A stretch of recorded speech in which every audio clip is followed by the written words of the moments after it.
keeping an eye on imaging. Discussion and commentary based on articles from JACC, Cardiovascular Imaging. Hello, my name is Dr. Vaskin Dilsizian. I'm Associate Editor of JACC Imaging. With me in the studio is Dr. James Udelson, who's Chief of Cardiology at Tufts Medical Center. Dr. Udelson, welcome. Thank you, Vaskin. We're going to be talking about a paper where you wrote an editorial on.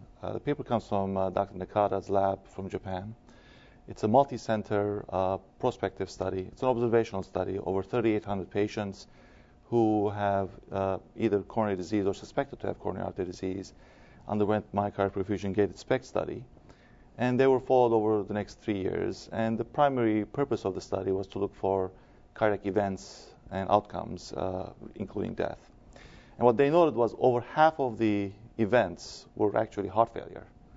So when they went back and eliminated those with heart failure to begin with, trying to see what are the predictive parameters, clinical or imaging, that would predict new onset of heart failure, they found out that 3 stood up very nicely. One was the sum stress score, moderate to severe defect. Second was the end systolic volume index, and the third, chronic insufficiency. Now, could you place the findings in the proper clinical context of heart failure? Sure. I think what my colleague Dr. Soman and I found so interesting as he co-wrote the editorial with me was that as you know, most of the prognostic literature using SPECT imaging focuses on predicting death or myocardial infarction. So there really aren't that many papers that look at data sets for prediction of incident heart failure or new-onset heart failure.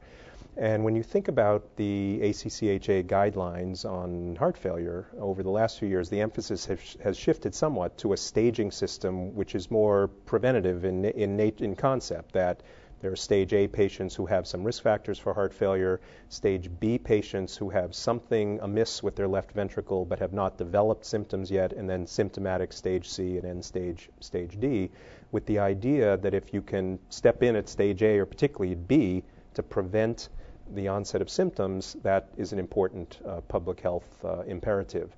So what was intriguing about this data set was, number one, the endpoint, incident heart failure, and the suggestion that perhaps you could use the information from the gated SPECT imaging combined with renal function to perhaps, and this remains speculative, picking out a group of people at high risk for developing heart failure and stepping in with a preventative therapy. Now, the importance of this, I would think that even though we have great medical therapy for heart failure, the morbidity mortality remains very high. So there is tendency for prevention, and this paper at least is one step towards that. That's right. And doing some type of non-invasive imaging along with clinical parameters to prevent progression of heart failure before medical therapy is effective. That's right. And in otherwise very stable people who don't have a suspicion of heart failure, they're being referred for suspected CAD. And so, the keys here are the comprehensive nature of the gated SPECT exam, not only looking at just perfusion, but the end systolic volume. So that was a key discriminator here. And another really novel point about this paper was the incorporation of renal function. So you don't know, most of the imaging papers, as you know, are imaging predicts prognosis on top of some clinical data. But here, weaving in the renal function information is very consistent with the heart failure literature, that as renal function declines, your risk of worsening heart failure is worse as well. So this was a very important aspect of the paper. So even though therapeutics was not part of the study, could you project forward? How would you use this data in treating patients differently than you would? Right. This was just really an observational data set, but you can imagine a scenario if you had a report on a patient with a slightly enlarged end systolic volume, some stress score, in other words, extent of scar or ischemia that you might not otherwise have suspected, and mild renal dysfunction, putting that patient really into one of these fairly high risk categories for incident heart failure. You could imagine as a clinician considering the possibility of ACE inhibitors where you might not otherwise have done that. And you wouldn't worry about renal insufficiency in these patients? You would a little bit, but there's somewhat of a paradoxical literature that, most of the randomized trials exclude people with moderate to severe renal dysfunction. But there are observational data suggesting that ACE inhibitors may actually be even more important. But you do have to use them very carefully, of course. And so it depends on the degree of renal dysfunction. But of course, in diabetics with subclinical renal disease, we use ACE inhibitors to prevent progression of renal dysfunction. So the intriguing aspect of this paper was the multiple pieces of physiologic information that tie together to sort of predict the risk of a very important onset of symptoms of heart failure. And in final point, if we could put it together, as you know, the most challenging part of heart failure diagnosis is whether it's ischemic or non-ischemic cardiomyopathy.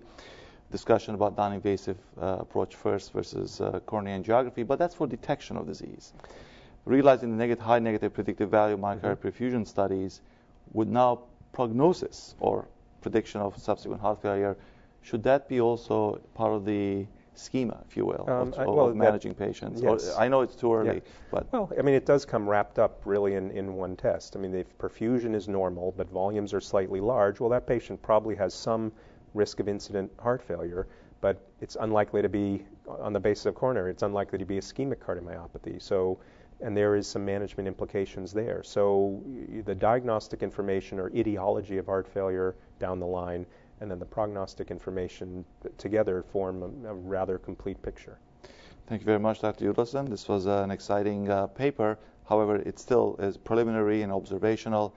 We look forward to a larger prospective trials to clarify this further in a very important patient subset of heart failure. Thank you very much.